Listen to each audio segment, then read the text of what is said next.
forme?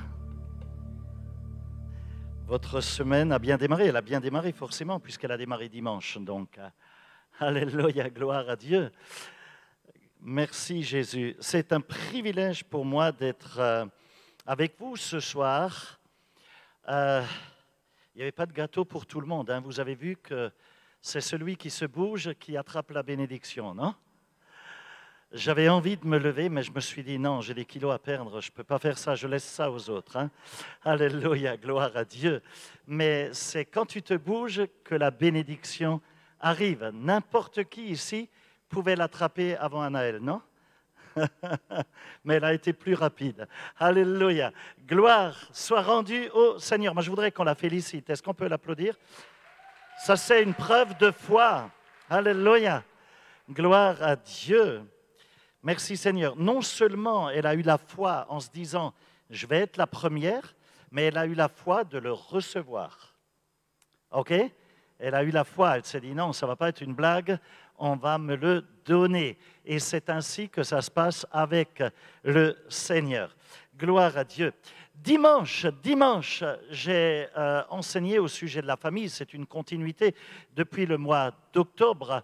Et ceux qui n'étaient pas là, connectez-vous sur notre page Facebook CCI Guyane, s'il vous plaît, et retrouvez les lives, retrouvez les enseignements en ligne. Et vous pourrez donc reprendre toute cette série. Depuis le début du mois d'octobre, il y a une série au sujet de la famille qui est enseignée. Alors que tu sois dans le cadre d'une famille monoparentale, que tu sois célibataire, que tu sois marié sans enfant, que tu aies déjà une famille, peu importe, il y en a pour tout le monde et cela nous intéresse tous de toute façon. Gloire à Dieu. Alors j'ai dit dimanche matin que le pouvoir d'une maman, d'une mère qui prie, c'est quelque chose d'absolument génial et d'excessivement puissant. J'ai également dit que le pouvoir d'un père, bien évidemment, qui prie, c'est aussi une chose absolument géniale. Et je disais que les prières que tu pouvais faire tout au long de ta vie pour tes enfants, même après ton départ de cette terre, même une fois que tu t'en vas, tes prières seront toujours encore exaucées durant leur vie, car rien ne se perd dans le ciel. Gloire à Dieu. Je voudrais continuer ce soir parce que à ce stade-là, se pose une question. Prier pour ses enfants, c'est une chose, mais que vas-tu prier pour eux? Quelle va être ta prière? Quelle va être la substance de ce que tu vas apporter au Seigneur pour ta famille, pour tes enfants, pour ton couple, etc. Prions un instant. Père, merci parce que tu veux nous révéler les mystères de ta parole ce soir. Merci parce que tu veux nous remplir de ton onction, de ta grâce, de ta fidélité, de ta miséricorde. Et merci parce que tu veux parler à nos vies et à nos cœurs. Glorifie-toi, je te prie, dans le nom de Jésus-Christ, dans le nom de Yeshua. Seigneur, merci parce que eh bien, les anges du ciel sont déployés et aussi, Père, eh bien, ton précieux sang nous couvre. Ouvre notre entendement, ouvre notre esprit. Je veux lier les ténèbres, je veux lier les esprits diaboliques qui cherchent à voler la semence de ta parole et à empêcher, qui cherchent à empêcher la révélation, qu'elle tombe dans les cœurs, qu'elle remplisse les vies et les cœurs. Qu'à toi revienne toute la gloire, Père. Amen et Amen.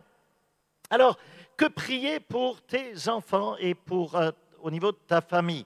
Eh bien, tu peux prier pour qu'ils aient, bien évidemment, une bonne journée aussi, pour qu'ils aient de bonnes relations. Tu sais que ça, c'est un des soucis des papas, des mamans, quand les enfants deviennent pré-ados, ados, quand ils commencent à être à l'école, déjà à l'école primaire, mais a fortiori, eh bien, au collège et ensuite au lycée, on a peur des mauvaises fréquentations. Oui, il y a des mamans qui se reconnaissent là, des papas, et donc on est quelque peu inquiet quelquefois. Donc, tu peux prier pour qu'ils soient gardés des mauvaises relations. Et tu vas aussi prier pour que, bien évidemment, les choses se passent bien pour eux. Mais tu vas aussi prier pour leur croissance spirituelle, pour qu'ils grandissent en maturité spirituelle. Alors, voici un verset que tu peux utiliser pour prier pour tes enfants. Je le place sur ton cœur ce soir. C'est ce fameux verset que tu trouves dans l'épître qu'a écrite l'apôtre Paul au peuple aux Colossiens, au peuple de la Colossie. Et donc, dans Colossiens chapitre 1er, verset 9. Colossiens 1, verset 9, il est écrit là, et c'est Paul qui parle, c'est la parole de Dieu qui est transcrite, qui nous dit « Nous ne cessons de prier Dieu pour vous. Nous demandons que vous soyez remplis de la connaissance de sa volonté et en toute sagesse et intelligence spirituelle. » En toute sagesse et intelligence spirituelle. Écoute ceci. Moi, je voudrais ce soir...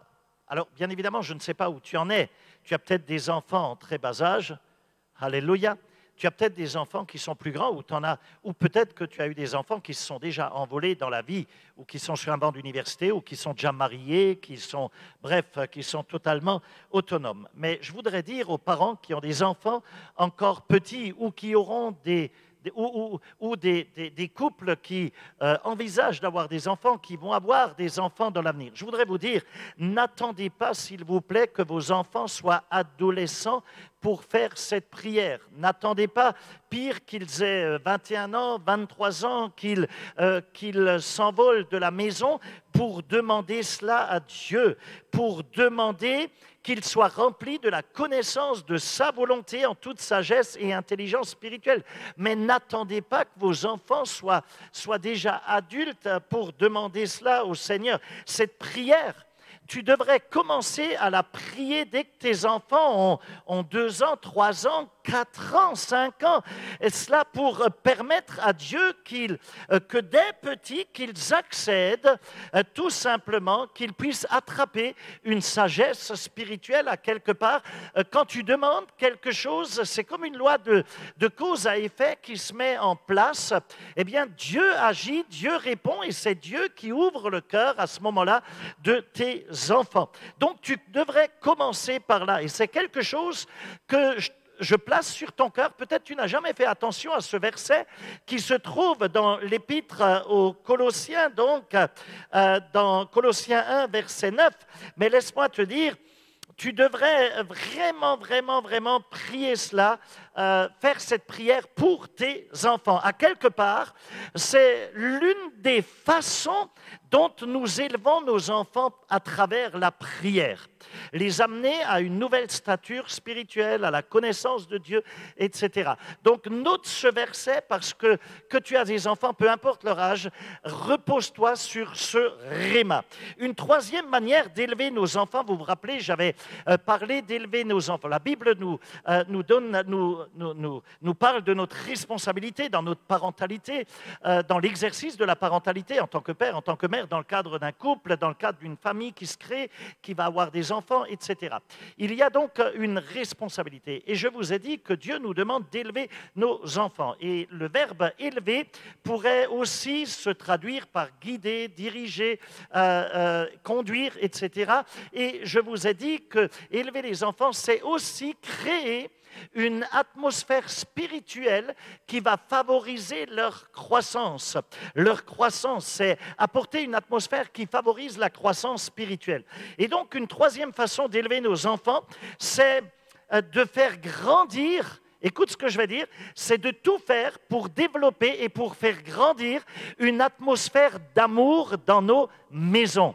Une atmosphère d'amour dans nos foyers. Et notre responsabilité là, elle consiste précisément à aider nos enfants à grandir, bien évidemment, spirituellement. Et pour cela, la première chose pour qu'ils puissent grandir spirituellement, eh bien, la première chose consiste à notre niveau, en tous les cas, en tant que papa, en tant que maman, en tant que père, en tant que mère, en tant que couple. La première chose à notre niveau consiste à nous rapprocher plus de Dieu. Ça nous concerne. C'est notre mandat que nous devons remplir. C'est notre part que nous devons faire. Tu ne peux pas enfin, tu ne peux pas penser que tes enfants vont devenir super spirituels, qu'ils vont grandir en maturité, en sagesse, qu'ils vont en obéissance, qu'ils vont être au bénéfice d'une grande onction, etc. Si toi-même tu es léger et tu ne te rapproches pas de Dieu, comment tu penses que tes enfants vont prier, par exemple, en rendant grâce? Comment vont-ils apprendre la reconnaissance en priant, en remerciant Dieu pour le repas qui est sur la table devant eux si toi-même tu ne pries jamais au moment du repas? Mais tes enfants te regardent. Donc, si tu veux que tes enfants grandissent en maturité spirituelle, il faut que toi-même déjà, tu te rapproches. Ça commence par toi, tu es le modèle. Tu dois te rapprocher davantage, tu dois faire ta part, tu dois remplir ta part. Si tu veux que tes enfants parlent un langage de foi et qu'ils grandissent dans la foi, eh bien, il faut que tu parles le langage de la foi. Et ça commence par à table. Si tous les jours tu critiques les uns, les autres, si tu critiques tout, etc., et tu portes des jugements, quelle image vont avoir tes enfants? Ils ne vont pas parler la foi, ils vont t'imiter, ils vont faire exactement comme toi. Donc, rapproche-toi de Dieu, agis en tant que fils de Dieu, en tant que fille de Dieu, digne de ce nom, et tu verras que tes enfants vont t'imiter. Parce qu'en vérité, je vais te dire, les enfants sont tout à fait capables d'apprendre des histoires. Alors non seulement ils sont influencés par notre modèle, mais aussi ils sont capables d'apprendre très vite dès leur plus jeune âge. Ils sont capables d'apprendre des histoires, des vérités bibliques, des versets bibliques même. Et c'est une excellente chose, et c'est ce qu'ils font lorsque d'ailleurs ils viennent au Kids Club le dimanche. Ils reçoivent la parole de Dieu. Bon, en ce moment, les Kids Club ne fonctionnent pas pour des raisons sanitaires qui nous sont imposées et qu'on connaît et qu'on respecte avec joie même, puisque cela est nécessaire. Mais quand les enfants viennent au Kids Club, ils reçoivent la parole et ils sont tout à fait, dès leur plus jeune âge, capables d'apprendre donc plein de choses. Néanmoins, même si les enfants apprennent beaucoup dans le cadre d'un Kids Club, dans le cadre d'activités, s'ils apprennent beaucoup en termes de connaissances à l'école, etc., les statistiques sont excessivement claires et montrent, écoute bien, que les enfants passent 1% de leur temps à l'église et 99% du restant de leur temps, ils le passent à la maison, à l'école et en faisant d'autres activités. L'Église représente dans la vie d'un enfant, écoute bien, 1% de son temps. Ils viennent à l'Église quand? Au culte du dimanche. Peut-être, si les parents ne travaillent pas, si ce n'est pas trop tard, etc., peut-être viendront-ils aussi éventuellement le mardi. Hello. Éventuellement. Il n'y a pas beaucoup d'enfants le mardi soir, ok? Et pour cause, parce qu'on a un rythme de vie qui est tel. Et donc, comprends bien que ce qu'ils vont apprendre au sujet de Dieu, à l'Église, ça représente 1% de leur temps. Alors, où vont-ils apprendre davantage? Où les enfants vont-ils grandir spirituellement? Eh bien, à la maison, tout simplement. Et évidemment, mes amis, c'est très clair, c'est le foyer, c'est la maison. Et c'est pour ça que je m'entretiens depuis le début d'octobre, du mois d'octobre avec vous, au sujet de la famille. Et je vous le dis bien, depuis le début, des familles fortes, ça compose, ça développe, ça engendre, ça génère une église forte. Et une église forte peut impacter une ville, peut impacter une nation, peut être une forte source d'influence positive. Donc c'est très clair, c'est le foyer, c'est la maison qui est la première source d'influence sur la vie d'un enfant. C'est là où un enfant apprend les choses. Laissez-moi vous dire, ce n'est pas aux maîtres d'école, ce n'est pas aux professeurs des écoles, ce n'est pas aux profs de collège ou de lycée et à fortiori d'université d'éduquer nos enfants. Mes amis, à l'école, ils reçoivent des connaissances, mais pas l'éducation. L'éducation, c'est notre responsabilité. Apprendre aux enfants à dire merci, ce n'est pas aux profs de le faire. Ça se passe à la maison, ça se passe à table, ça se passe quand tu es avec tes enfants.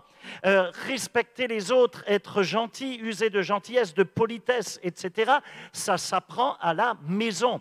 Apprendre à connaître et à rencontrer Dieu personnellement, non pas de la religion, mais chercher une relation personnelle de cœur à cœur avec Dieu, ça s'apprend à la maison. C'est les parents qui sont les guides, qui montrent les choses. Et c'est à la maison qu'est la plus grande source d'influence dans la vie d'un enfant. Et nous savons tous que c'est vrai. Nous le savons bien, on le sait. Alors, que pouvons-nous faire pour apporter, pour faire la différence, toi et moi? Comment pouvons-nous aider nos enfants à grandir pour lever une famille sacerdotale?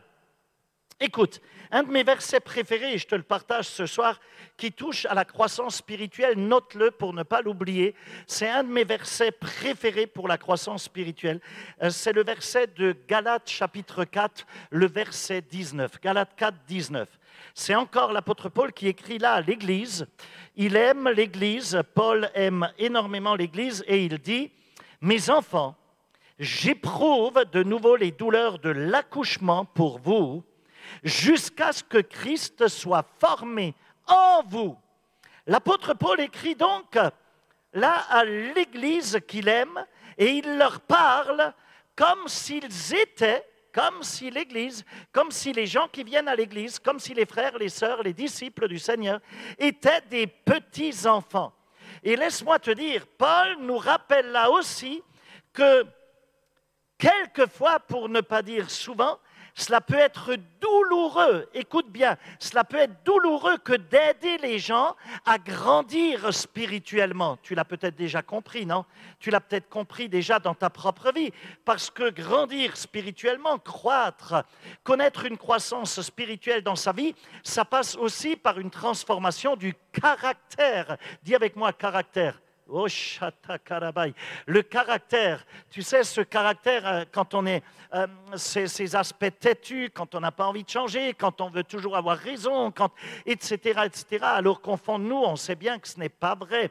Et donc, d'avouer que j'ai besoin de transformation, de changement. Et donc, l'apôtre Paul, là, il nous dit que aider quelqu'un à grandir spirituellement, eh bien, c'est quelquefois douloureux. Mes amis, ce n'est pas toujours facile. Ce n'est pas quelque chose d'évident non plus. Même nos enfants veulent avoir raison. Ils sont encore petits, mais c'est eux qui veulent avoir raison. Et souvent, c'est douloureux. Tu as des ados à la maison? Tu as déjà discuté avec tes ados? Quelquefois, ils peuvent presque t'envoyer bouler en te disant « Ouais, mais tu es trop vieux, tu ne comprends pas, moi, ma génération, c'est plus comme ça, etc. etc. » Et donc, amener des enfants ou des jeunes à grandir, mais même, tu sais, il y en a, certains jeunes réagissent comme ça, mais d'autres jeunes ont 50, 60, 70 ans, ils réagissent exactement pareil. C'est exactement pareil.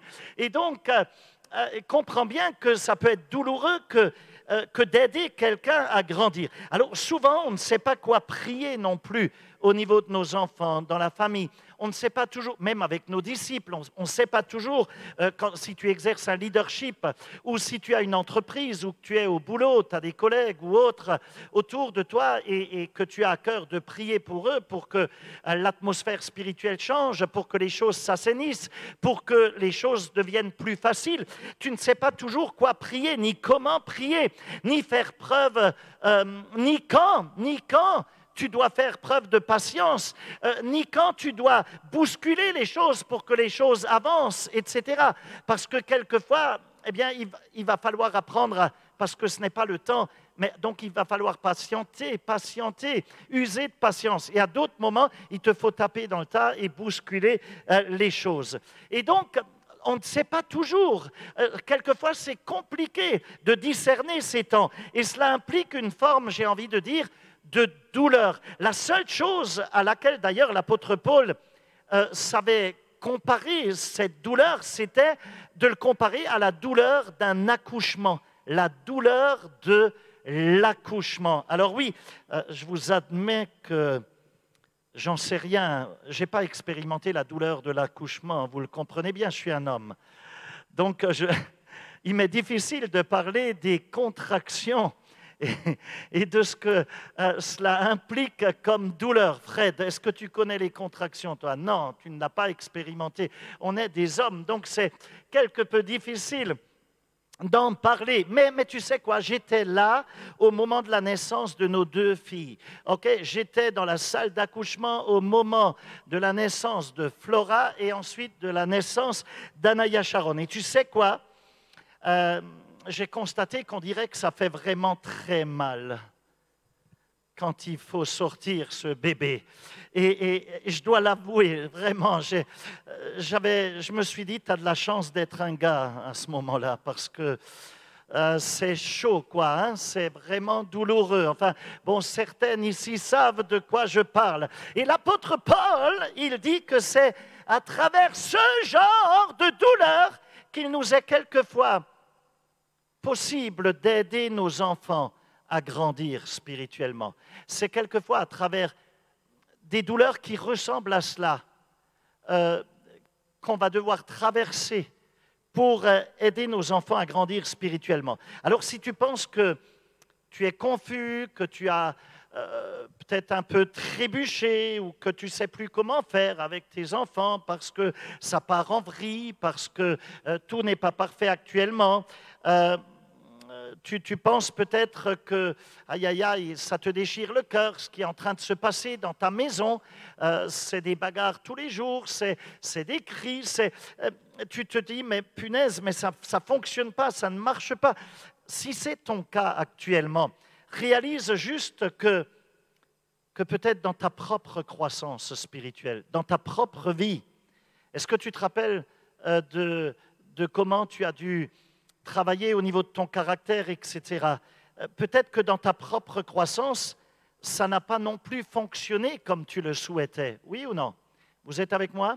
Peut-être qu'il a fallu corriger des choses tout au long de ta vie, etc. On n'est pas parfait et tes enfants ne sont pas parfaits. Et donc, il faut juste que tu te rappelles qu'ils ne sont peut-être pas trop différent de ce que tu étais toi-même.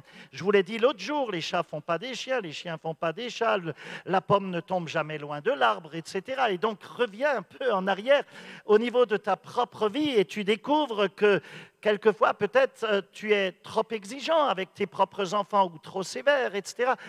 Et qu'il te faut un peu de patience et que ça passera par une forme de douleur. Alors, tu l'as peut-être aussi remarqué, mais c'est souvent... surtout quand tu es en train de lever une famille et qu'il y a des ados à la maison, c'est souvent, tu as l'impression de faire 3 pas en avant et 2 pas en arrière, et 3 pas en avant et 2 pas en arrière, et ainsi de suite. Et c'est en partie ce qui se passe lorsque tu aides les enfants à grandir. Et c'est vrai aussi dans le cadre d'un leadership avec des disciples ou quelquefois dans la vie tout simplement.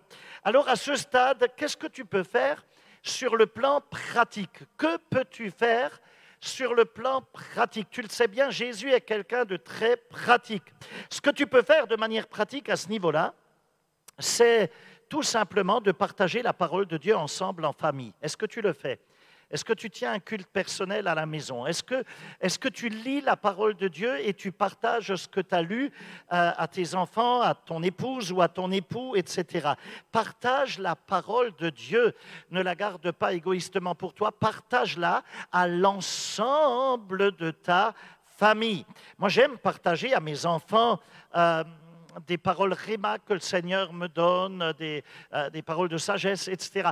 J'ai pris pour habitude ces derniers temps de noter beaucoup de choses au niveau de mon culte personnel et quasi tous les jours, j'envoie mes petites conclusions de mon culte personnel à mes enfants, à Flora, à Jimmy qui est à Strasbourg, à Flora avec son époux James et mon petit-fils qui sont au sud de Londres. Je l'envoie on a un groupe famille, vous savez, on a créé un groupe famille sur WhatsApp qui s'appelle La Meilleure Famille. Crée un groupe et appelle-le La Meilleure Famille avec les tiens. Et tu connectes tous tes enfants, tu connectes ta femme, ton mari, si tu en as un, tu connectes, bref, ta famille là-dessus. Et je partage cela chaque jour avec eux. Et tu sais quoi, quand tu partages ça, ça ne dure pas très longtemps.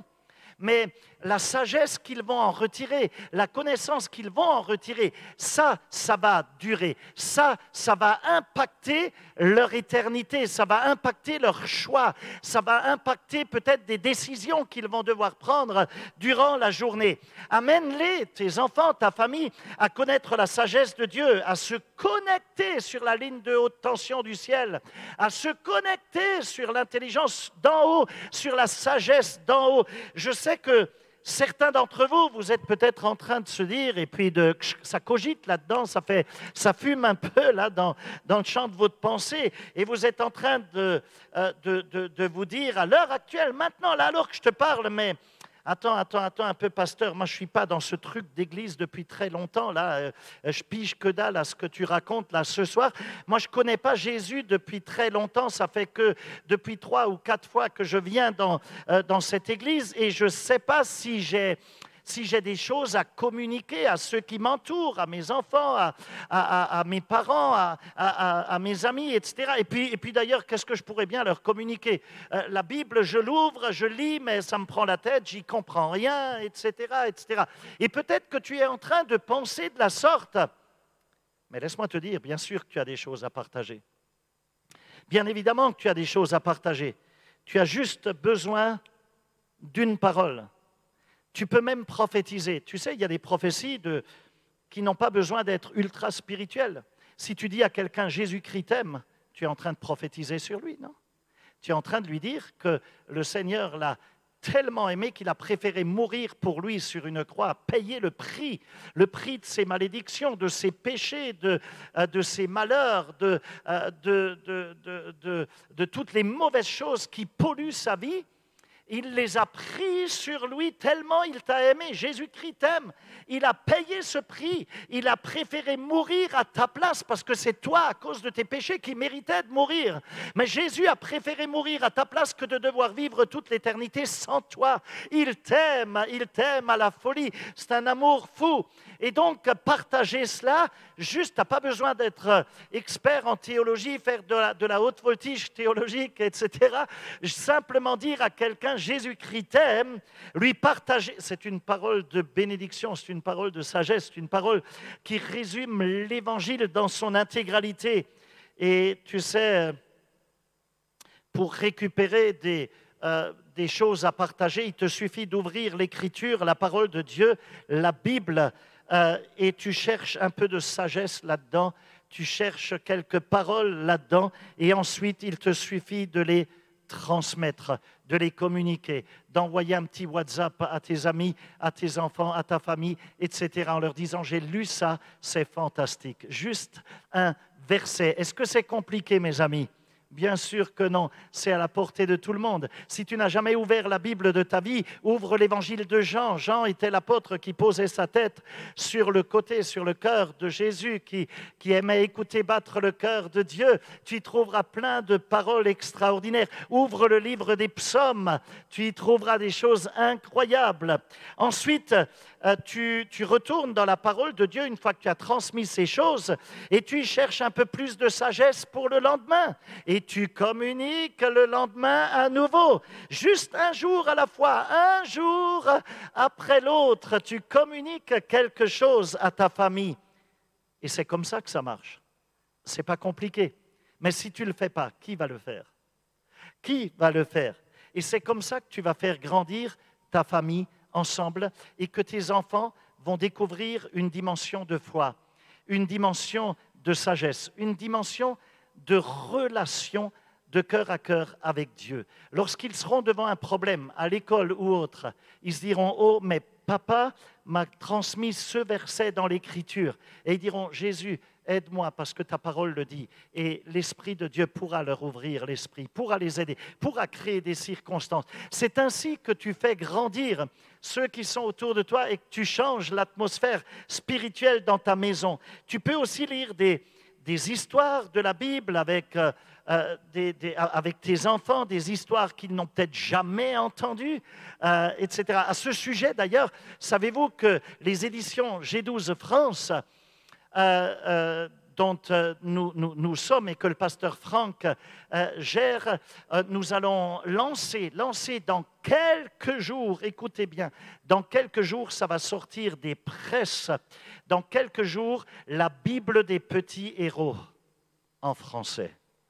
La Bible, c'est un monument de 260 pages, je crois, c'est absolument incroyable, avec des images, avec plein de choses, et je te conseille de le réserver en avant-première. Il y en aura, va le faire rentrer rapidement, mais ne manquez pas cela, surtout pour Noël qui arrive, la Bible des petits héros. Alléluia, gloire à Dieu. Alors mes amis, la Bible nous montre exactement aussi comment faire. Est-ce que tu veux faire entrer la parole de Dieu dans ta maison? Dis-moi, dis-moi. Est-ce que tu veux que la parole de Dieu pénètre dans ta maison? Hello, vous êtes là? Est-ce que tu veux que la parole de Dieu soit autorité dans ta maison? Dans le livre du Deutéronome, vous connaissez ce livre? C'est un livre qui fait partie donc de la Torah de l'Ancienne Alliance. Dans le livre du Deutéronome, en parlant aux familles, on voit que Moïse avait dit ce qu'il nous fallait faire. Il avait exactement décrit ce qu'il fallait faire. Là, il s'adressait au peuple juif, donc au peuple de Dieu, au peuple hébreu, mais il nous montre exactement ce qu'il fallait faire pour faire entrer la parole de Dieu en tant qu'autorité, en tant que sagesse, en tant que paix, en tant qu'amour, en tant que tout ce que tu veux dans ta maison pour transformer l'ambiance de ta maison. Alors, voici comment tu peux faire entrer la parole de Dieu dans ta famille. Je vais être très pratique en vous lisant ce passage du Deutéronome au chapitre 11. Deutéronome 11, versets 18 à 21. Deutéronome chapitre 11, 18 à 21, ça va s'afficher derrière moi, c'est fait déjà. Alléluia. Il est écrit, « Mettez mes commandements dans votre... » Je ne vous entends pas. « Dans votre cœur et dans votre âme. » Vous les attacherez, écoutez bien, comme un signe sur vos mains et ils seront une marque entre vos yeux. Vous les enseignerez à vos enfants et vous leur en parlerez quand tu seras chez toi, quand tu seras en voyage, quand tu te coucheras et quand tu te lèveras. Tu les écriras sur les montants de la porte de ta maison et sur les portes de tes villes. Alors, votre vie et celle de vos enfants, dans le pays que l'Éternel a juré à vos ancêtres de leur donner, dureront, leur vie dureront aussi longtemps que le ciel au-dessus de la terre. Wouhou! Alors, comment faire entrer la parole, l'autorité de la parole avec tout le paquet cadeau qu'elle emmène avec elle? Comment le faire entrer dans ta maison? Enseigner, mémoriser et visualiser. Retiens ces trois choses. Enseigner, mémoriser et visualiser. OK, je vais décortiquer cela. On enseigne. Tu enseignes en parlant le langage de la parole de Dieu. Et tu parles la parole de Dieu tout en marchant, tout en avançant durant ta journée. Ça devient normal. Tu vois quelque chose de beau, tu dis « Waouh, merci Seigneur, gloire à Dieu, c'est fantastique. Je bénis le nom du Seigneur pour cela. » Tes enfants te voient faire. Tu es devant une problématique. Tu dis « Oh Jésus, aide-moi s'il te plaît. Comment je vais réagir? Qu'est-ce que dit la parole à ce sujet? » C'est le mode d'emploi de l'homme, c'est le code de la route du ciel, etc. Tes enfants te voient faire. Et c'est ainsi que finalement, eh bien aussi ceux qui t'environnent vont apprendre. C'est ainsi que les gens apprennent. Tu ne vas pas dire « Ok les enfants, on va avoir notre temps autour de la Bible. Le matin, tu te lèves, tu sais, ok les enfants, allez, tout le monde se rassemble, on va avoir notre temps autour de la Bible. » Et puis tes enfants, ils vont se dire quoi? Ou quand tu rentres à la maison le soir, tes enfants, ils vont se dire « Punaise, ça me fait barber, il y a un téléfilm que je n'ai pas envie de louper au même moment. » Et puis on me demande toujours de m'asseoir là, puis d'écouter ce qu'il a à me raconter, mon père, au sujet de la Bible. Et puis ils ne vont pas vouloir, ça va leur prendre la tête. Non, tu parles de la Bible, tu parles de la parole de Dieu. Tu parles le langage du royaume de Dieu tout au long de la journée. Au moment du repas, tu partages les bons temps, tu partages les miracles que tu as vécus, tu partages des situations cocasses qui se sont passées devant toi et tu dis, punaise, mais j'ai vraiment senti l'action de l'Esprit de Dieu, etc. Tu partages la parole et c'est comme ça que tout le monde comprend les choses dans la famille. Tu parles le langage positif de la parole de Dieu. Tu n'as pas la critique, le jugement, les choses négatives dans ta bouche, mais tu parles positif. Et cela va devenir un style de vie que d'impliquer Jésus dans tout ce que tu fais, dans ta vie. Cela devient un style de vie. Pour toi, ça devient naturel que d'être positif. Tu auras des gens autour de toi, tu sais, très à la mode, dans le style, tu as des jeunes autour de toi qui vont te dire « Ouais, hier soir, on a une soirée d'enfer ». Ah bon, une soirée d'enfer? Non, mais moi j'étais au ciel, alléluia. C'était une soirée comme dans le ciel, une soirée de gloire, etc. Tu vas corriger les choses. Il y a plein de gens qui vont te dire, pour exemple, non, mais c'est incroyable. Comment ça, c'est incroyable? Mais non, c'est plus que croyable. Tu les corriges, tu dis, c'est fantastique. Alléluia. Et la parole de Dieu, et tes enfants t'entendront parler. Tes enfants, ça les corrigera et eux-mêmes commenceront à parler le langage de la foi. Donc, premièrement, je l'ai dit, tu enseignes. Deuxièmement, qu'est-ce que j'avais dit en deuxièmement? Tu mémorises. Tu mémorises. Enseigner, mémoriser et troisièmement, ensuite, visualiser.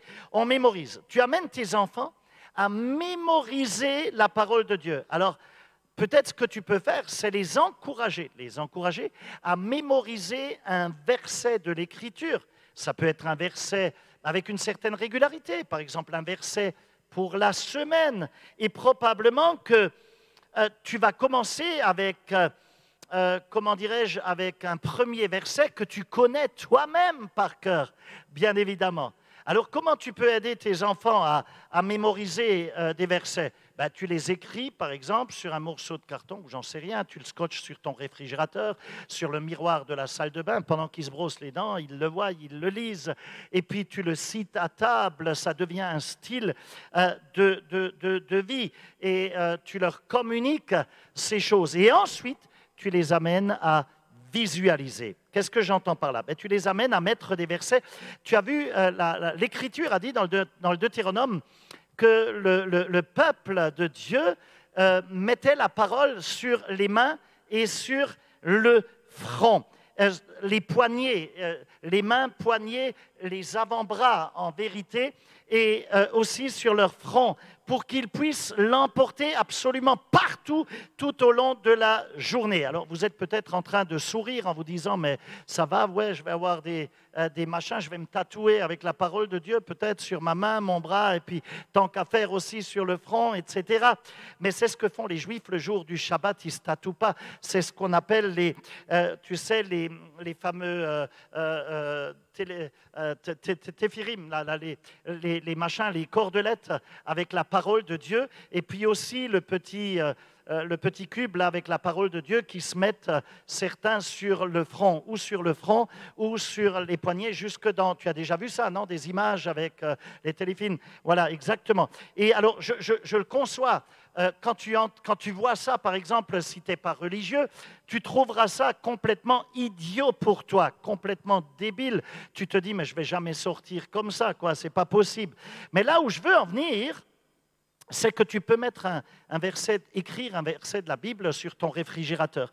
Par exemple, à la maison, longtemps, quand les enfants étaient petits, sur le téléviseur, d'ailleurs, je crois qu'il ne fonctionne plus parce que ça fait tellement longtemps qu'il n'a pas fonctionné et puis l'humidité a dû arranger le reste, mais sur le téléviseur, quand les enfants étaient petits, j'avais un petit carton que j'avais scotché en haut où j'avais repris un passage de l'Écriture qui dit « Je ne mettrai rien de mauvais devant mes yeux ». Et donc, à chaque fois que les enfants regardaient la télé, il y avait marqué au-dessus, en grand, « Je ne mettrai rien de mauvais devant mes yeux », avec la référence de l'Écriture. Et c'est là où je veux en venir. Tu peux mettre des versets peut-être à certains endroits sur un mur, dans leur chambre, par exemple. C'est une manière qui te permet d'amener visuellement la parole de Dieu dans ta maison et de la visualiser. C'est une façon également qui permet d'intégrer la parole de Dieu dans ta vie déjà tous les jours, mais aussi dans celle de toute ta famille. Alors Dieu dit que quand tu fais ça, lorsque tu grandis de cette manière-là, eh bien, tu aides les uns les autres à grandir en lui et tu permets alors à ta famille de grandir en lui. Alléluia! Amen! Alors, qu'est-ce que Dieu a à dire aux parents? Qu'est-ce que Dieu a à dire aux parents? On l'a vu ensemble. Dieu dit aux parents, si tu es père, si tu es mère, il te dit, n'exaspère pas, n'irrite pas tes enfants. N'irritez pas vos enfants. J'en ai déjà parlé. Il dit aussi qu'il faut de la discipline. Il y a des moments où il faut corriger. Mais il dit également qu'il nous faut les nourrir, les élever. Mais il y a une dernière chose sur laquelle je voudrais rebondir ce soir, une dernière chose qui est absolument géniale, que Dieu a également à nous dire en tant que parents. Dieu nous dit de faire, écoutez ce que je dis, de faire preuve de compassion envers nos enfants. Faire preuve de compassion envers nos enfants. Si tu apprends à tes enfants à rencontrer cette valeur qu'est la compassion, ils auront aussi compassion à ton égard. Ensuite, ils vont te respecter, ils vont t'aimer en retour. Tu sais, je ne connais pas de meilleur verset pour cultiver des relations saines, des relations en bonne santé dans la famille, ou ailleurs d'ailleurs, que ce verset que je trouve dans l'épître de l'apôtre Paul qu'il a écrite au peuple d'Éphèse. Ça se trouve dans Éphésiens au chapitre 4 et au verset 32. Éphésiens 4, 32. Qu'est-ce que l'apôtre nous dit là? Il dit « Soyez bons et pleins de compassion les uns envers les autres. Pardonnez-vous réciproquement comme Dieu nous a pardonné en Christ. » La compassion. Lorsqu'en tant que parent, en tant que père, en tant que mère, en tant que papa, en tant que maman, tu fais preuve de compassion envers tes enfants, tout en les disciplinant, sans les irriter, tout en créant une atmosphère qui va leur permettre de grandir, de grandir en stature, en sagesse. Donc, en les élevant, dans ce cas, écoute ce que je dis ce soir, écoute bien et retiens cela. Je le redis, la compassion. Lorsque tu es père ou mère, si tu fais preuve de compassion envers tes enfants, en les disciplinant, sans les irriter, en les élevant, dans ce cas, si tu fais cela, si tu disciplines sans irriter, si tu les élèves, tu crées cette atmosphère qui les aide à grandir. Si tu fais cela, tu fais preuve de compassion. Si je devrais résumer la compassion dans la famille, avoir compassion de ses enfants, c'est les discipliner sans les irriter, en les élevant, c'est-à-dire le faire dans l'amour. C'est ça, faire preuve de compassion. Et dans ce cas-là, si tu fais cela, écoute bien ce que je te dis. Si tu fais cela, tu agis comme Dieu lui-même agit envers nous. C'est ainsi que Dieu nous donne de grandir, nous permet de grandir spirituellement. Qu'est-ce que fait Dieu à notre égard? Il nous apprend à obéir à sa parole. Il ne nous irrite pas, il est patient. Quand il nous demande de faire quelque chose, il nous explique pourquoi il nous le demande et quelle est la loi de cause à effet qui est en action. Si tu fais ça, il y a telle bénédiction. Si tu ne le fais pas, eh bien, ça va tourner au vinaigre ou ceci ou cela. Il nous explique et il nous permet de grandir. Il crée l'atmosphère à travers son Saint-Esprit. Il nous aide à nous développer. Si tu fais cela avec tes enfants, tu fais preuve de compassion. Maintenant, les enfants. Et tu sais quoi? Nous sommes tous des enfants ici, non? On a tous un père, une mère, non? Sinon, on ne serait pas là. Vous êtes d'accord? À quelque part, on est tous des enfants. Même à 50 ans, si ton père a 70 ou 75 ou 80 ans, tu es encore son enfant. Que tu le veuilles ou pas, tu restes malgré tout un enfant. Alors, les enfants, et nous sommes tous les enfants d'un père, d'une mère, si tu es ici ce soir, tu dois également faire preuve de compassion envers tes parents. Un leader fait preuve de compassion envers les disciples, mais les disciples doivent aussi faire preuve de compassion envers leur leader. Et tu sais, je vais te dire quelque chose ce soir. Je te dis les choses telles qu'elles sont dans l'Écriture. Plus tes parents sont âgés, plus ils sont âgés, et plus ils ont besoin de compassion. Vous êtes là? Tu dois également montrer de la compassion, donc pour tes parents. Mes amis, si tu fais cela, quand tu montres de la compassion envers les enfants et quand tu as de la compassion en tant qu'enfant envers tes parents, Si toi-même, tu as des enfants et tu es compatissant envers tes parents, donc envers les grands-parents de tes enfants, eux-mêmes voient le modèle que tu es et ils auront compassion à ton égard ensuite. Ils l'apprennent. Alors comprenez ces choses. C'est excessivement important. Pourquoi? Pourquoi ça fonctionne comme ça? Parce que l'évangile, c'est un évangile de discipulat. Hello. On est toujours le disciple de quelqu'un et on apprend. Jésus lui-même était disciple de son Père. Et il dira, je n'ai rien fait, ni dit de ce que je n'ai pas entendu ou vu auprès de mon Père. Il était le disciple. Et ses disciples l'ont imité. Et Jésus dira, soyez mes imitateurs. Hello. Vous comprenez? Et c'est exactement comme ça également que fonctionne la vision, que l'Église, en fait, que fonctionne une famille qui va être une famille où les choses se passent pour le mieux. Lorsque nous faisons preuve de compassion les uns envers les autres et qu'on se montre aimant, qu'on se montre poli, qu'on se montre respectueux, qu'on se montre reconnaissant les uns envers les autres, qu'est-ce qui se passe? L'atmosphère spirituelle change. L'atmosphère spirituelle change. Au fait, les parents, surtout d'entre vous qui ont peut-être plusieurs enfants, écoutez ce que je dis, ou qui, vous avez une famille recomposée. Il y a beaucoup de familles recomposées, non? Vous savez qu'actuellement, dans les grandes villes, dans les mégapoles, comme, dans des capitales comme Paris, par exemple, ou dans les grandes villes, tout simplement, sur 5 mariages, dans les 2-3 ans qui suivent, il y en a 3 sur les 5 qui explosent, qui divorcent. Ça veut dire quoi? Ça veut dire que dans la société dans laquelle on se trouve actuellement, il y a beaucoup de familles recomposées, avec des enfants qui viennent d'un premier lit, voire d'un deuxième lit, et puis qui se retrouvent avec une belle-mère ou un beau-père, etc. Et puis on refait des enfants ensemble. Et donc, voilà. Alors, tu peux être dans une famille où il y a plusieurs enfants, famille recomposée ou pas d'ailleurs. Mais je te pose une question ce soir. Quel est l'enfant pour lequel tu as le plus de mal à avoir de la compassion? Quel est l'enfant que je vais te le dire autrement, qui te tape sur les nerfs et que tu aimes peut-être le moins? Ou je pourrais poser la question autrement, quel est l'enfant que tu préfères? Est-ce qu'il y a des préférences?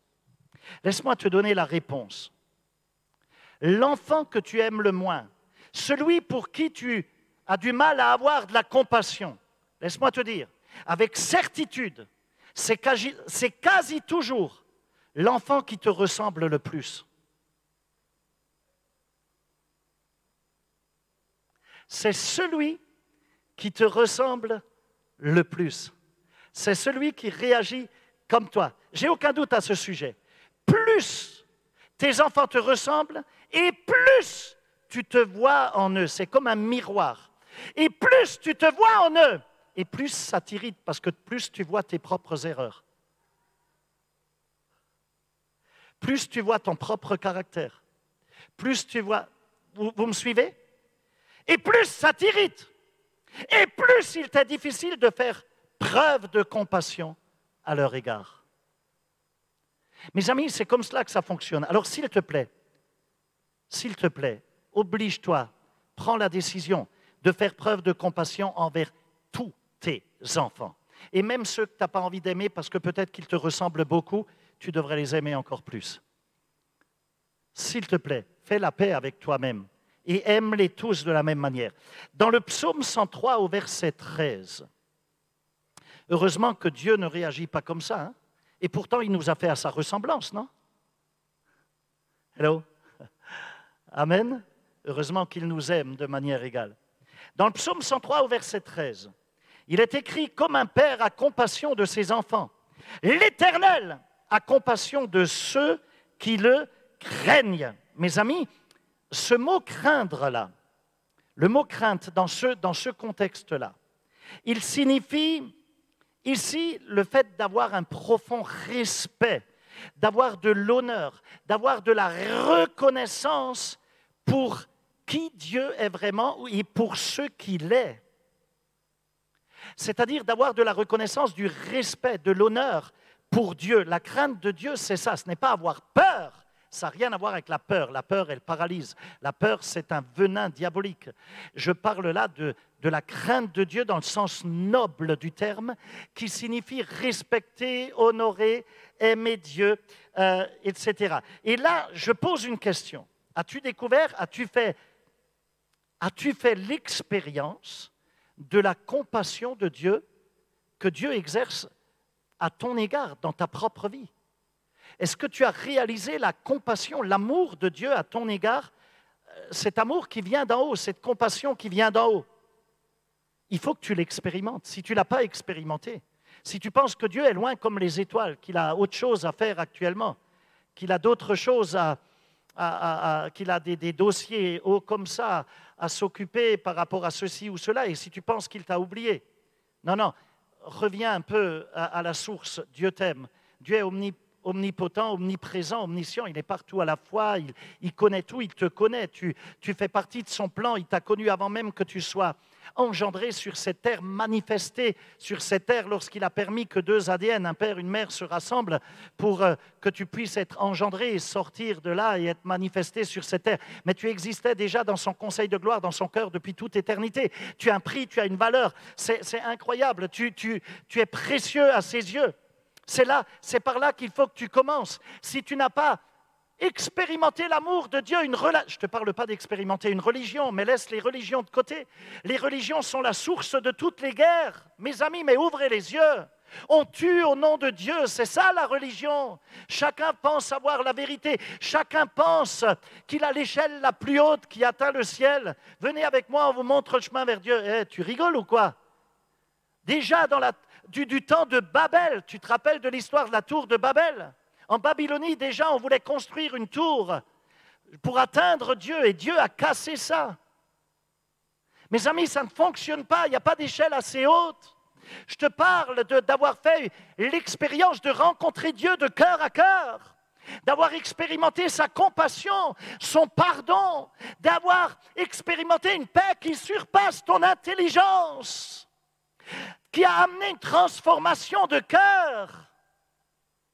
Ton regard a changé, ta mentalité a changé. Tu as découvert, tu as fait l'expérience de la compassion de Dieu dans ta vie, dans tes tripes. Il faut que tu découvres que Dieu t'aime à la folie, qu'il a de la compassion pour toi. Alors je ne sais pas comment franchement, je ne sais pas comment que je pourrais avoir de la compassion pour les autres si je n'avais pas en premier lieu découvert que Dieu a de la compassion pour moi. Parce que le fait que j'ai découvert que Dieu m'aime, qu'il m'aime tant et qu'il a de la compassion à mon égard, ça m'a permis de faire la paix avec lui, avec Dieu. Et ça m'a permis de faire la paix avec moi-même. Et quand je suis en paix avec moi-même, je peux faire la paix avec les autres, non? Je peux être en paix avec les autres. Même avec ceux qui n'ont pas envie d'être en paix avec moi, moi je peux être en paix à leur égard. Le reste, c'est leur problème. Donc, franchement, je ne sais pas comment je serais capable de pardonner aux autres si je n'avais pas premièrement expérimenté le pardon que Christ m'a accordé, si je n'avais pas expérimenté la grandeur du pardon qu'il m'a accordé. C'est par là que tout commence. C'est par là que tu dois commencer, y compris dans ta famille. Tu dois découvrir la compassion que Dieu a pour toi. Ensuite, tu t'engages de tout ton cœur dans cette relation et tu commences à la partager avec les autres et en premier lieu avec tes enfants, avec ton époux, avec ton épouse, etc. Alors, allez, je le répète pour résumer, ne les exaspère pas, ne les irrite pas, s'il te plaît. Ne leur balance pas à longueur de journée des versets bibliques dans le crâne. Ne leur demande pas des choses qu'ils ne sont pas capables de faire. Ne les irrite pas. Ne les irrite pas. Discipline-les ou corrige-les de manière juste, de manière équilibrée, avec de l'amour, en parlant de la parole. Installe un style de vie dans ta maison et fais preuve d'amour à leur égard. Montre de la compassion. Permets-moi de finir juste par une histoire. Vous aimez les histoires? Ok, je veux finir là-dessus. Il s'agit d'une histoire qui touche à la réalité de l'éducation des enfants. C'est l'histoire de deux parents très célèbres, mais la plupart d'entre nous, on n'en connaît pas le nom. Vous n'en connaissez pas le nom. La plupart. certains le connaissent, c'est une certitude, mais tous non. La Bible parle d'eux dans l'Épître aux Hébreux, au chapitre 11 et au verset 23. Il est écrit, et je termine là-dessus, c'est par la foi que Moïse, à sa naissance, a été caché, écoutez bien, pendant 3 mois par ses parents. Mes amis, ce père et cette mère avaient une foi absolument incroyable pour cacher leur petit garçon, leur bébé, durant 3 mois. C'est Jochébed, c'est le prénom ou le nom de la mère de Moïse. Elle s'appelait Jochébed. Et Amram était le père de Moïse. Je pense que la plupart d'entre vous ici, vous ne connaissiez pas le nom des parents de Moïse. Jochébed et Amram. Leur histoire, c'est une image qui nous montre ce que signifie que d'être vraiment parent, que d'être un vrai père, une vraie mère. Imagine avec moi Jochébed, la maman, qui regarde son bébé, Moïse, le petit garçon. Elle regarde ses grands yeux bruns là, et puis elle pense aux incertitudes. Elle est dans l'angoisse, elle est dans l'incertitude en tant que maman. Elle regarde son bébé, elle le trouve magnifique. D'ailleurs, nos bébés sont toujours les plus beaux du monde, tu le sais bien, non? Alléluia. OK, et ces incertitudes avaient commencé pour eux, comme pour tous les parents d'ailleurs, avant même la naissance de leur bébé. Écoute ce que je dis. Jochébed était encore enceinte, la maman de Moïse. Elle était enceinte, et comme pour la plupart d'entre nous, dans un tel cas, il y a des incertitudes. Déjà dans les 3 premiers mois avant, ou les 4 premiers mois avant l'échographie qui va être décisive, tu es dans l'incertitude de savoir est-ce que ce sera une petite fille, est-ce que ce sera un garçon, qu'est-ce que ce sera? Tous les parents se posent la question de savoir si leur bébé va être un petit gars ou une petite fille. Quelle poussette on va devoir acheter? Et si jamais il y en avait 2, tu te rends compte? Quelle couleur? Avec quelle couleur on va repeindre la chambre? Est-ce qu'on va la mettre en rose ou en bleu, etc. La chambre de bébé. Mes amis, de tels questionnements, de telles incertitudes que peuvent connaître la plupart des parents, ce n'est rien, c'est que dalle, à côté de ce qu'ont vécu les parents de Moïse. Les incertitudes auxquelles ce couple était confronté, c'était des incertitudes désespérantes, dévastatrices, des choses terribles. Mes amis, les parents de Moïse vivaient à ce moment-là dans ce que je pourrais appeler l'épicentre même de l'Égypte. Et vous savez quoi? Ils faisaient partie du peuple hébreu, des Juifs qui étaient esclaves. Savais-tu que les Juifs étaient le premier peuple esclave sur cette terre? Et ça n'a pas duré que quelques années, laisse-moi te dire. Ils ont passé combien de temps en Égypte? Fais des recherches, tu vas le trouver. 400 ans d'esclavage sous Pharaon et sous la suite. Donc la nation d'Israël, à cette époque-là, était déportée et esclave sous la domination du Pharaon d'Égypte, un dictateur. Et parce que la nation d'Israël, parce que les Israélites se développaient, parce que la faveur de Dieu était sur eux malgré tout, eh bien, les Égyptiens, à partir de là, ont commencé à exercer un contrôle sur la population hébraïque, sur la population des esclaves d'une manière terrible et horrible. Et qu'est-ce qu'ils ont fait? Ils ont commencé à tuer tous les bébés garçons qui étaient nés dans chaque famille juive. Ils ont ordonné à ce que tous les bébés, si c'était des garçons qui naissaient, soient tués. Donc pendant que Jochébed et Amram, les parents de Moïse, attendaient que le bébé arrive, avant l'accouchement, pendant la grossesse à cette époque-là, laisse-moi te dire, il n'y avait pas d'échographie. Il n'y avait pas d'échographe. Ils ne savaient pas. Même de mon temps, tu retournes, mais tu n'as pas besoin d'aller très loin, retourne 40-50 ans en arrière. Beaucoup de gens n'avaient pas accès à l'échographie. Et on savait quel sera le sexe du bébé au moment de l'accouchement, tout simplement. Ce n'était pas plus difficile que cela. Et donc, il n'y avait pas d'échographie pour leur permettre de connaître le sexe de leur bébé. Imagine les émotions d'Amram, de ce papa, et de Jochebed, de cette maman. C'était une terreur mêlée à une forme d'anticipation. Ils se sont dit, mais si c'est quand même un garçon, comment on va faire pour s'en sortir, etc. C'était de la joie d'accoucher, la joie d'avoir un bébé, mélangée à de la peur. Alors, parce qu'ils avaient peur qu'on va tuer leur bébé si c'est un garçon. Donc voilà que le bébé arrive, et ce qu'ils redoutaient le plus, ça leur tombe dessus. C'est comme si le ciel leur tombe sur la terre. Voilà que c'est un garçon. C'est un petit garçon qu'ils vont appeler Moïse. Moshe, Moïse. Et donc, voilà qu'ils agissent au risque de leur vie. Ils font preuve de foi et ils prennent la décision de faire quoi? De cacher leur bébé. Et donc, ils le cachent, pas pendant un jour, pas pendant une semaine, mais pendant 3 mois. Et très honnêtement, je vais vous dire quelque chose. En réfléchissant à cette situation, je me suis dit, je ne sais pas comment ils ont fait pour cacher ce bébé durant 3 mois. Je ne sais pas. Imagine comment tu fais quand un bébé pleure, quand un bébé crie. Comment tu fais pour le cacher dans un tel cas? C'est fou. Donc, ils ont caché ce bébé, toujours est-il, ils l'ont caché pendant 3 mois. Parce qu'ils croyaient que Dieu les protégeait, eux et leur bébé. Et ils ont mis donc leur foi en action. Maintenant, au bout de 3 mois, tu comprends bien que ça ne pouvait pas perdurer. Ils savaient qu'ils ne pourront pas cacher un bébé pour toujours, parce qu'il grandit, parce qu'il va crier de plus en plus fort, etc. Mais ils en sont arrivés là.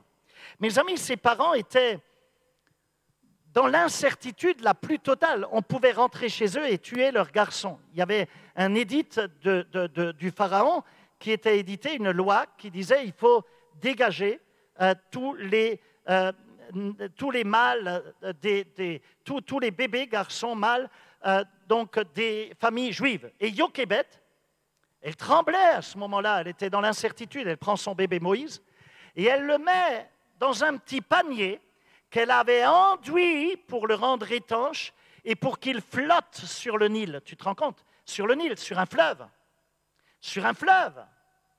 Rends-toi compte. Maintenant, comprends bien aussi que Jochebed, cette maman, la mère de Moïse, elle savait parfaitement, bien évidemment, elle n'était pas bête, elle savait parfaitement que la fille du Pharaon, la fille même du Pharaon qui gouvernait l'Égypte tout entière, venait souvent à cet endroit-là du Nil.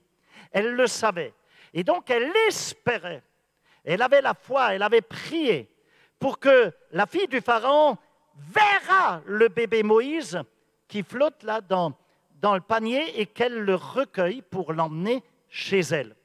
Mais comprends bien que durant tout ce temps, tu verras qu'Amran, le papa, et Jochebed, la maman, ils se trouvaient dans des incertitudes qu'on appelle à quelque part être parent. C'est l'incertitude parentale, l'incertitude d'un papa, d'une maman. Est-ce que mes enfants vont réussir? Est-ce qu'ils auront de la mémoire? Est-ce qu'ils vont être bons à l'école? Est-ce qu'ils vont s'en sortir? On redoute les maladies, on redoute ceci. Est-ce qu'on redoute les mauvaises fréquentes? Est-ce qu'ils vont rester dans le droit chemin? L'incertitude. En vérité, Jochebed a littéralement poussé ce bébé dans les courants de l'incertitude du Nil, je pourrais dire. Elle a laissé partir dans le courant de ce fleuve son bébé, c'était de l'incertitude. Elle était dans l'incertitude de savoir si la fille de Pharaon va le recueillir ou si elle va le noyer en voyant que c'est un garçon, elle aurait pu le tuer.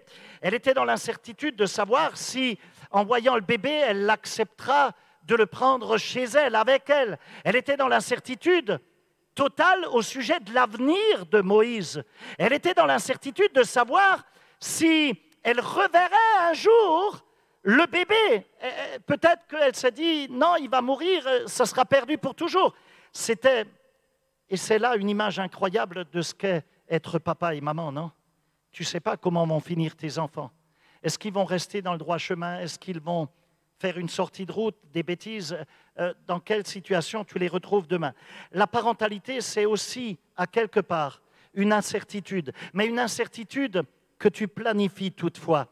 Parce que c'est ça, être papa. C'est ça, être maman. elle était dans l'incertitude, mais elle a préparé le panier. Elle a monté ce sketch, cette fiction qui n'était pas encore. Elle a visualisé et elle a cru, elle a fait confiance en Dieu. C'est une incertitude, mais planifiée. Alors, donc, Jochebed a planifié. Elle a planifié avec son mari Amran. Et qu'est-ce qui s'est passé ensuite? Ben, la sœur de Moïse, vous connaissez la sœur de Moïse? Myriam. Elle s'est tenue, puisqu'elle était déjà grande, elle s'est tenue à proximité pour qu'elle puisse surveiller les choses et faire en sorte que la fille du Pharaon allait descendre et qu'elle puisse voir, qu'elle verrait ce bébé. En tout cas, qu'elle verrait si elle va s'intéresser à lui ou si elle va le laisser partir. Et si c'était le cas, Myriam, qui était une jeune fille à cette époque-là, elle pouvait s'approcher de la fille du Pharaon et lui dire, au fait, est-ce que vous ne voudriez pas garder ce bébé chez vous? Parce que, regardez cette femme là-bas, vous voyez cette juive-là, du nom de Jochebed, elle serait très heureuse de pouvoir être votre nounou et de prendre soin de ce bébé pour vous. Ça ne vous fera pas une charge de travail en plus et ça vous soulagerait de manière incroyable. Je sais que vous êtes la fille de Pharaon et ça pourrait être quelque chose de fantastique et sans que ça vous crée du travail. Regardez cette juive là-bas, elle sera une bonne nounou. Tu penses que c'était la maman de Moïse? Mes amis, tu sais quoi? Je te conte ça, mais ça s'est exactement passé comme ça. La parole de Dieu nous le révèle. Jochebed et Amram ont donc élevé Moïse dans leur maison et pendant 3 mois, et ils ont permis par la force des choses ensuite, bien évidemment, qu'il soit recueilli par la fille de Pharaon. Et tu sais ce qui s'est passé? Ben, la fille de Pharaon, elle a pris Jochebed, la maman, comme nounou, et elle a pu élever Moïse dans la maison même, dans la cour du Pharaon. Et donc ensuite, eh bien, Jochebed et Amram, puisque c'était son mari, il était là malgré tout, le papa, par la force des choses, ils ont appris les choses à Moïse.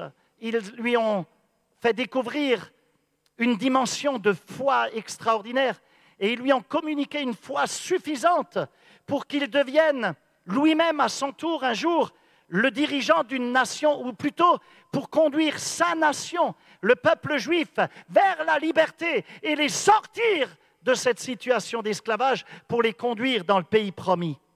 Tu sais quoi? L'éducation, c'est également une incertitude que tu planifies. La vie, elle est faite d'incertitudes, mais tu planifies les choses dans le Seigneur et tu y vas par la foi. Je voudrais que tu comprennes que tu ne pourras jamais garantir les circonstances qui vont se présenter dans la vie de tes enfants. C'est impossible. Tu ne peux même pas garantir les choix que tes enfants vont faire. Comment tu peux garantir les choix qu'ils vont faire? Un jour, ta fille te ramènera un garçon à la maison et tu sens que ce n'est pas le bon pour se marier avec. Et elle te tiendra tête. Qu'est-ce que tu feras? Tu ne peux pas garantir les choix. Elle ne va peut-être pas toujours t'obéir, ta fille, ou ton garçon, etc. La vie, c'est une incertitude. Tu ne pourras jamais garantir les choses, mais tu peux planifier. Alors, que peux-tu faire en tant que parent? Que peux-tu faire?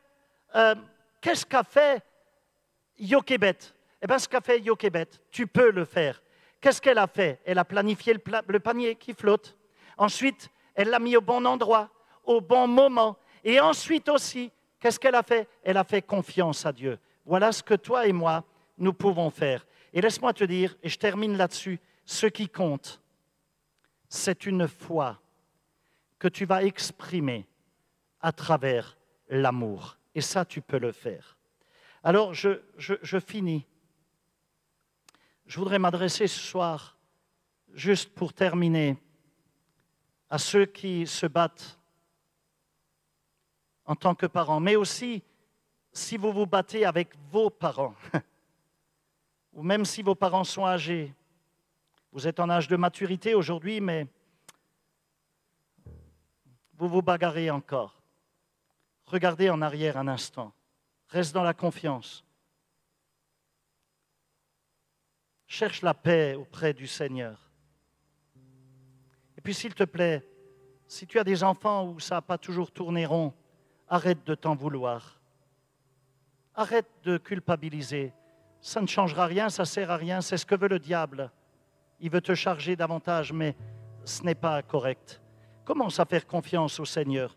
Use de la foi par l'amour. Ce n'est jamais trop tard pour avoir la foi et communiquer des paroles d'amour. Ensuite, demande à Dieu de t'aider, de passer à l'étape suivante. Oublie le passé, regarde devant. Ils ont fait des bêtises? Oublie ça. Tu as fait des erreurs? Oublie. Regarde devant. Commence à mettre en pratique ce que te montre la parole. Tu es fatigué? Rappelle-toi que tout ce que tu fais aujourd'hui dans le Seigneur, ça aura un impact pour l'éternité. Est-ce que tu voudrais prier avec moi? Tu veux prier avec moi? Je veux prier également pour toi. Mettons-nous debout ensemble.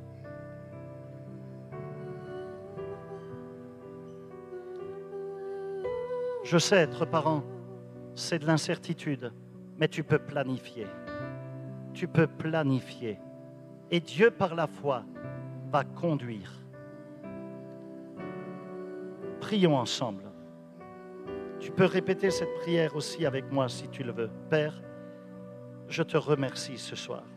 Dans le nom de Jésus, je te remercie tout d'abord pour ton amour envers nous, pour ton amour infaillible que tu nous as manifesté à travers la vie de ton Fils Jésus-Christ. Tu t'es donné sur la croix. Seigneur, je te prie pour que dans ton amour que tu as pour nous,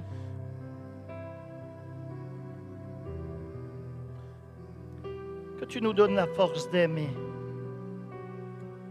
les autres.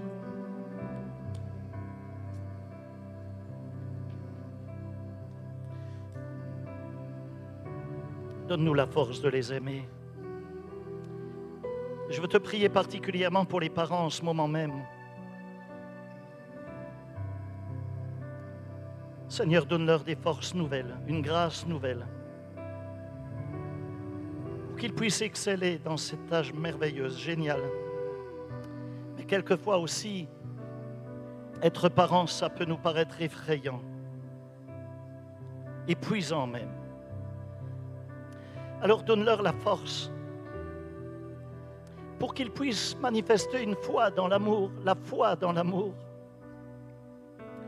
Et je veux prier aussi pour tous ceux qui veulent être parents et qui ne le sont pas encore. Est-ce qu'il y a des gens qui veulent avoir des enfants ici? Des couples qui veulent des enfants? Père, au nom de Jésus, accorde-leur la grâce et la paix dans leur cœur. Je te prie aussi pour tous ceux qui luttent encore avec leurs parents. Seigneur, donne-leur par ton amour, non seulement de la patience, mais aussi une paix d'un autre niveau, une paix profonde. Et Seigneur, je te prie pour nous tous ce soir, et particulièrement pour tous ceux qui vivent actuellement des incertitudes dans leur vie. Je sais que tu es là, oh Jésus. Seigneur, nous le savons. Nous savons que, et nous sommes certains que tu nous aimes à la folie. Nous savons avec certitude que tu ne te détourneras jamais de nous. Alors, oh Dieu, s'il te plaît, aide-nous à faire un pas en avant dans la bonne direction, dans la direction de la foi. Un pas en avant dans ta direction, Seigneur. Je te le demande, nous te le demandons ensemble. Jésus, nous le demandons en ton nom. Père, au nom de Jésus, je veux aussi que tous ensemble nous te rendons toute notre reconnaissance, toute notre gratitude, tout notre amour. Nous t'aimons, Seigneur. Nous te rendons toute la gloire. Merci pour ta parole qui nous dirige chaque jour vers de nouvelles victoires, de vérité en vérité et de victoire en victoire. À toi l'agneau de Dieu au nom de Jésus. À toi toute la louange et la gloire. Amen et amen. Que le Seigneur vous bénisse. Écoutez ceci. Écoutez, je vous donne rendez-vous dimanche matin. Dimanche matin, j'ouvre un nouveau volet au sujet de la famille. Et je vais vous révéler des choses incroyables. Il vous faut absolument les entendre. Ne le manquez pas. Emmenez des personnes qui ne connaissent pas Jésus dimanche, s'il vous plaît.